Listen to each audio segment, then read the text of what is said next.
Assalamualaikum warahmatullahi wabarakatuh. Sahabat yang dirahmati Allah, bertemu kembali dengan channel saya.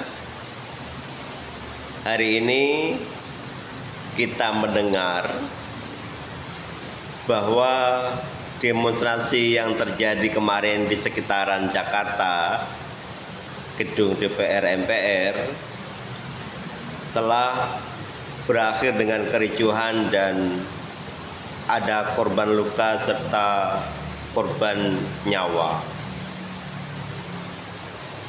Pertama, kita tentu prihatin bahwa demo-demo penyampaian aspirasi yang memiliki niat baik akhir-akhir ini selalu berujung dengan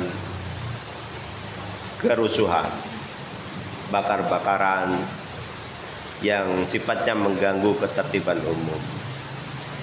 Tentu penyampaian aspirasi adalah sesuatu yang baik sebagai bagian dari autokritik, auto balance kepada para wakil rakyat kita. Akan tetapi kita melihat bahwa demonstrasi hari-hari ini sepertinya tidak afdol begitu kalau tidak berujung dengan kerusuhan. Saya kira ini perlu kita evaluasi, sahabat-sahabat semua. Apakah setiap demo harus berujung dengan kerusuhan? Tentu kita tidak inginkan. Lebih baik demonstrasi yang hari ini kita sampaikan, cukup dengan aspirasi kita sampaikan dengan santun, etika, beradab. Saya kira itu kan lebih elegan. Kenapa? Karena periodenya hari ini berbeda dengan periode ketika zaman-zaman sebelum sekarang. Ketika periode reformasi 66 itu semuanya masih ideologis sifat demonstrasinya. Ada hal yang sangat mendasar sekali yang ingin kita evaluasi sebagai bagian dari berbangsa bernegara kita. Nah, hari ini yang kita demonstrasikan hanya persoalan kepentingan sedikit dari para wakil rakyat yang ingin memperkaya diri sendiri dengan gaji yang diperbesar dan lain-lain. Nah, seharusnya Dewan Perwakilan Rakyat ini mengantisipasi juga bahwa akumulasi kemarahan rakyat juga sulit untuk dikontrol.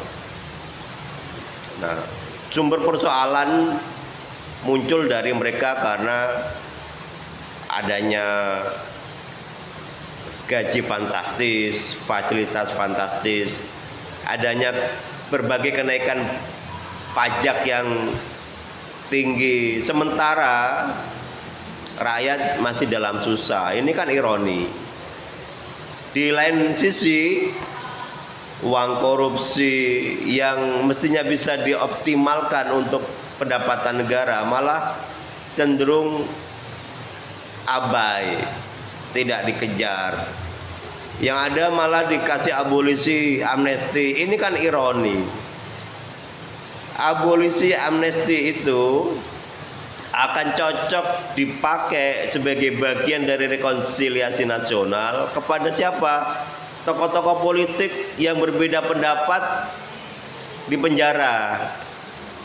Nah, kalau kasusnya korupsi itu kan moral. Nah, ini yang mestinya tidak diobral. Pemangku kebijakan harus lebih hati-hati. Koruptor itu yang harus kita kejar, Pak Prabowo.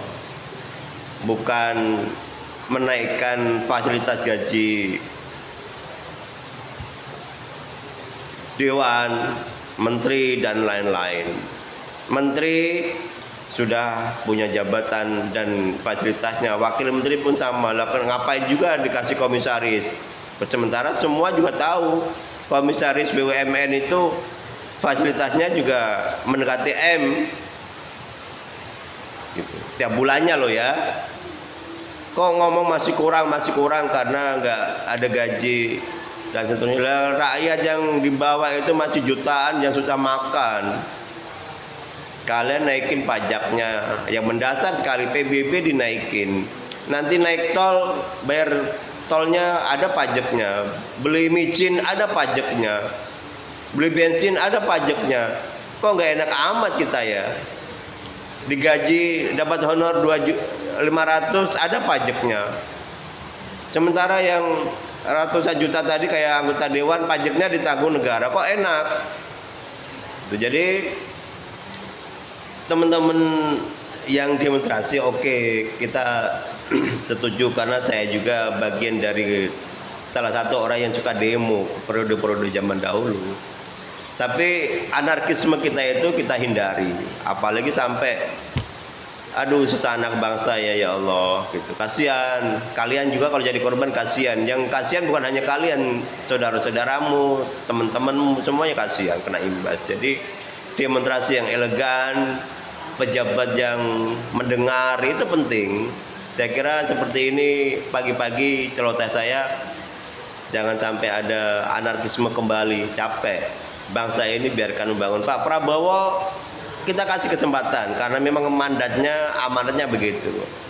Tetapi juga Pak Prabowo tolong juga serius. Kalau kata lawan-lawan politikmu jangan hanya omon-omon. Kalau saya sebenarnya nggak kepengen gitu, mensupport Bapak sebagai pemegang amanat, tapi juga konkret kerjanya.